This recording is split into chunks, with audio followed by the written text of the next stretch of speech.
Hi, you guys. Okay, here is our second book about Squanto and the first Thanksgiving. This book is got a little bit more history, a little earlier on, and it's not written in his words, but it is a really well told story. I think it kind of takes in all of the Thanksgiving books in the little ways that we have been reading this week. So here we go with another book about Squanto, the hero of the hour. Let's find out. This is a 3.6 accelerated reading level book.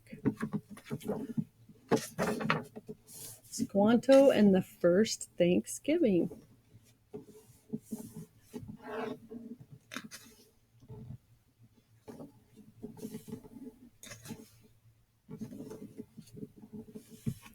For thousands of years, people have set aside special days of giving thanks.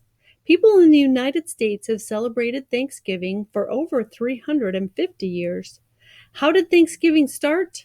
Most people think it started with the Pilgrims, but the story really begins with the Patuxet Indians, an Indian named Squanto. Without Squanto, the Pilgrims would never have celebrated the first Thanksgiving. The Patuxet tribe lived near the place that became Plymouth, Massachusetts. There they grew corn and hunted wild animals. They were friendly and peaceful. Then an English ship came to Plymouth in early 1600s. The Englishmen were explorers. They were looking for riches. They hoped to find gold and silver, but all they found was corn and Indians. The Englishmen had never seen corn. They didn't know what to do with it, but they thought they knew what to do with the Indians. They would sell them as slaves. So the Englishmen captured a few of the Patuxet men. They put them on their ship. They took them back to England. Squanto was one of those men. In England, Squanto had to learn how to speak English. He had to work very hard, but Squanto was used to hard work. Winters in Plymouth had been long and cold. Sometimes Squanto was hungry all winter long, but the rest of the year had brought riches. The woods of his home were full of berries and wild animals, and even when he was hungry, he was free. Squanto longed for his home. He dreamed of his people and of his wild, free land. His master could see that Squanto was not happy. He felt sorry for him, for his slave. Finally, he set Squanto free. In 1614, Captain John Smith sailed for the New World. Squanto went with him. He returned at last to his people, but not for long.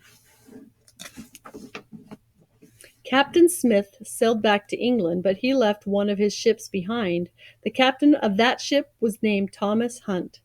Hunt traded with the Patuxet. He filled his ship with fish and animal furs, but Hunt was greedy. He wanted to make more money than the fish and the furs would bring, so he filled part of his ship with Patuxet men. Squanto was captured again. After only a few weeks at home, he was sailing back across the ocean. Hunt knew that Captain Smith would be angry with him for capturing the Patuxet, so Hunt sold the Patuxet in Spain instead of England. Squanto's new master were Catholic monks. They taught him the Christian faith.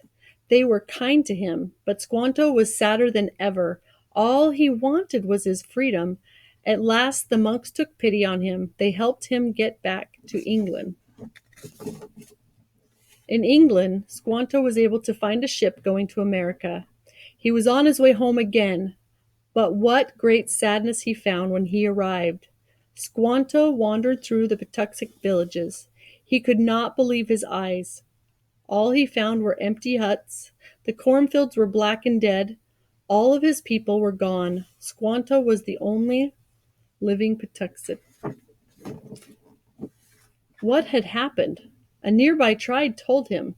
The ships from England had brought smallpox germs. Smallpox was a new disease to the Patuxet. They died quickly from it. The disease had killed all of them. After all those years of longing for his home, Squanto found he had no home. He moved in with the nearby tribe. The Pilgrims landed at Plymouth on December 21st of 1620. Squanto had been back for 1 year. The Pilgrims were English. They had left England to look for a new home. They wanted to live where they could worship the way they chose. They were lucky to land at Plymouth. The Indians there were afraid of smallpox. They would not fight for their land. The Indians just watched from a distance. The Pilgrims had a hard time. They did not know how to plant. They did not know how to build. They made cold little houses out of mud, clay, and sticks. They were not used to the cold. They did not have much to eat. Half of the Pilgrims died during their first terrible winter. By the spring of 1621, there were only 55 of them left. That was when Squanto decided to help the Pilgrims. He knew how to speak English. He could tell them what to do. In 1621, Squanto went to visit the Pilgrims. After his first visit, he never left them. Squanto taught the Pilgrims how to find animals to shoot for meat. He showed them how to build warm houses. He helped them make friends with the nearby Indians. Squanto showed the Pilgrims how to plant. He told them to watch the leaves on the trees. When they were as big as a squirrel's ear, the corn should be planted. He taught the Pilgrim women how to cook the corn. Squanto and the Pilgrims worked very hard all spring and summer. That fall, the Pilgrims had a good harvest because of Squanto's help. They would have plenty to eat through the winter. They would also have warm homes. The Pilgrims wanted to celebrate. They wanted to give thanks. They decided to have a feast. They sent Squanto to invite an Indian chief named Massasoit to their dinner. Then they thought that Massasoit might bring a few people with him. Thanksgiving feasts were not new to the Indians. Their feast was called the Green Corn Dance. It was a huge feast, so Massasoit brought 90 people to the Pilgrims' Thanksgiving feast. The Pilgrims were very surprised, but they tried not to show it. There were 55 Pilgrims and 92 Indians. That made 147 people. The Pilgrims were not sure they had enough food for everyone. They had to get busy.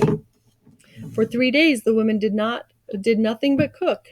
When the day for the feast arrived, everything was ready. What a feast it was! The Indians had brought 5 deer. The women made these into stew. They roasted turkeys, geese, and ducks. They cooked lobster, eel, clams, oysters, and fish. They made biscuits and bread. They roasted corn for hoe cakes. They boiled corn with molasses to make Indian pudding. There was plenty of dried fruit for everyone. Popcorn balls were invented by the Indians in that area, so they may even have had popcorn balls. Usually the Pilgrims thought games were a waste of time, but on this day they played. The men held contests, they leaped and jumped and raced. Everyone showed off. The Pilgrims marched, the Indians shot arrows, and people ate until they could hardly move.